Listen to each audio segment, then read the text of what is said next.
ಇವತ್ತಿನ ದಿನ ಇಲ್ಲಿ ಸೇರಿರೋದು ಏನಂದ್ರೆ ನಮ್ಮ ಕೋಲಾರ ಕ್ಷೇತ್ರದ ಶಾಸಕರಾದಂತ ಕೊತ್ತೂರು ಮಂಜಣ್ಣ ಅವರು ಪವಿತ್ರವಾದಂತ ಕೋಲಾರ ಕ್ಷೇತ್ರ ಅಂತ ಕ್ಷೇತ್ರದಲ್ಲಿ ಶಾಸಕರಾಗಿ ಎಲ್ಲಾ ಬಡ ರೈತರಿಗೆ ಎಲ್ಲಾ ಸರ್ವ ಜನಾಂಗಕ್ಕೂ ಸಹಾಯ ಮಾಡ್ತಾ ಸರ್ಕಾರ ನಡೆಸ್ಕೊಂಡು ಬಂದಿರತಕ್ಕಂತ ಕೊತ್ತೂರು ಮಂಜಣ್ಣ ಅವರು.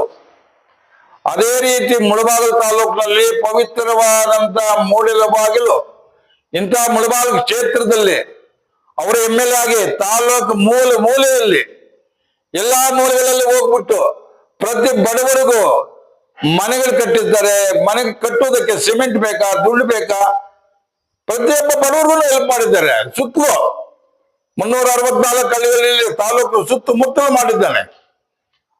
ಯಾವುದೇ ದೇವಸ್ಥಾನ, ಗಂಗಮ್ಮ ದೇವಸ್ಥಾನ, ಸೌಡೇಶ್ವರಮ್ಮ ದೇವಸ್ಥಾನ, ಮಾರಮ್ಮ ದೇವಸ್ಥಾನ, ಯಲ್ಲಮ್ಮ ದೇವಸ್ಥಾನ, ಎಲ್ಲಾ ದೇವಸ್ಥಾನಗಳು ಲಕ್ಷ ಗಟ್ಟಲೆ ಕೊಟ್ಟಿರ್ತಕ್ಕಂಥ ಕೊತ್ತೂರು ಮಂಜಣ್ಣ ಅವರ ಧರ್ಮಾಧಿಕಾರಿ. ಕೊತ್ತೂರು ಮಂಜಣ್ಣ ಅವರ ಧರ್ಮಾಧಿಕಾರಿ. ಕರ್ನಾಟಕದಲ್ಲಿ ಇಂಥ ಹೆಸರುವಾಸಿ ಪಡೆದಿರ್ತಕ್ಕಂಥ ಕೊತ್ತೂರು ಮಂಜಣ್ಣ ಯಾರೂ ಇಲ್ಲ. ಇದು ಹಿಂದೆ ಬೇಕಾದಷ್ಟು MLAಗಳಾಗಿದ್ದಾರೆ. ಮಂಜಣ್ಣ ಮಾಡ್ದಂಗೆ ಯಾರು ನಡೆಸಿಲ್ಲ ಸರ್ಕಾರನ. ಸರ್ಕಾರ ನಡೆಸಿರ್ಬೋದು, ಬಡ ರೈತರಿಗೆ ಯಾರು ಅನುಕೂಲ ಮಾಡಿಲ್ಲ. ಮನೆಗಳಿಗೆ ಹಾಕ್ಬೋದು, ಅವ್ರಿಗೆ ಹಾಸ್ಪಿಟಲ್ ದುಡ್ಡು ಖರ್ಚು ಹಾಕ್ಬೋದು, ದೇವಸ್ಥಾನಗಳಿಗೆ ಹಾಕ್ಬೋದು. ಏಕೈಕ ವೀರ ಕೊತ್ತೂರು ಮಂಜಣ್ಣ. ಅದ್ರಲ್ಲಿ ಅನ್ಸ್ಕೋಬೇಕು. ಬಡವರ ಬಂದು, ದೀನ ದಲಿತರ ಬಂದು, ಎಲ್ಲ ನಿಮ್ಮ ನೆಚ್ಚಿನ ನಾಯಕರಾದಂತ ಕೊತ್ತೂರು ಮಂಜಣ್ಣ ಅವ್ರಿಗೆ ಇವತ್ತು ಸಚಿವ ಸ್ಥಾನ ಕೊಡಬೇಕು ಅಂತ ನಾವು ಒತ್ತಾಯ ಮಾಡಕ್ಕೆ ನಾವು ಸಿದ್ಧವಾಗಿದ್ದೀವಿ. ಮುಳಬಾಗಿಲು, ಕೋಲಾರ 2 ತಾಲೂಕುಗಳು ಕೊತ್ತೂರು ಮಂಜಣ್ಣಗೆ ಸಚಿವ ಸ್ಥಾನ ನೀಡಬೇಕು ಅಂತ.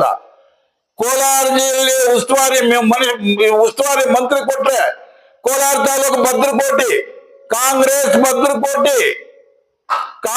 ಭದ್ರಕೋಟೆ ಆಗಿರುತ್ತೆ. ಮಂಜಣ್ಣಗೆ ಕೋಲಾರ ಜಿಲ್ಲೆಯಲ್ಲಿ ಮಂತ್ರಿಗಿರಿ ಕೊಟ್ಬಿಟ್ರೆ ಕೋಲಾರ ತಾಲೂಕು, ಮುಳಬಾಗಿಲು ತಾಲೂಕು, ಕೋಲಾರ ಜಿಲ್ಲೆ ಸುತ್ತಮುತ್ತಲು ಇರ್ತಕ್ಕಂಥ ಹಳ್ಳಿಗಳಲ್ಲಿ ಭದ್ರಕೋಟೆ ಕಾಂಗ್ರೆಸ್ ಯಾರು ಬಂದ್ರು ಏನ್ ಮಾಡಿದ್ರು ಆಗಲ್ಲ. ಒಂದೇ ಅವ್ರ ಗುರಿ. ಅವ್ರ ಫೋಟೋ ಬಿದ್ದರೆ ಸಾಕು. ಕೊತ್ತೂರು ಮಂಜಣ್ಣ ಅವ್ರ ಫೋಟೋ ಹಾಕೊಂಡು ಒಂದು ರೌಂಡ್ ಹಾಕ್ಬಿಟ್ರೆ ಎಲೆಕ್ಷನ್ ಮುಗೀತು ಅಂತ. ಅವ್ರ ಕೊತ್ತೂರು ಮಂಜಣ್ಣ ಪ್ರತಿಯೊಂದು ಬಡವರ ಮನೆಯಲ್ಲೂ ಕೂಡ ಕೊತ್ತೂರು ಮಂಜಣ್ಣ ಬೇಕು ಅಂತ.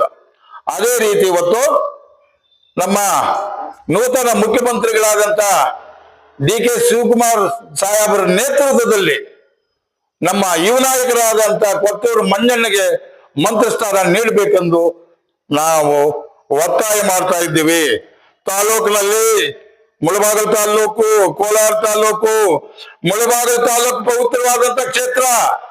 ನಾನು ಹೇಳ್ತಾ ಇರೋದು ನಾನಲ್ಲ, ನಮ್ಮ ಕುರುಳುಮಲೆ ವಿಘ್ನೇಶ್ವರ ಗಣಪತಿ ಹೇಳ್ತಾನೆ ಈ ರೀತಿ ಹೇಳುವಂತ. ನಮ್ಮ ಆಂಜನೇಯ ಸ್ವಾಮಿ ಹೇಳ್ತಾ ಇದ್ದಾನೆ ಈ ರೀತಿ ಹೇಳುವಂತ.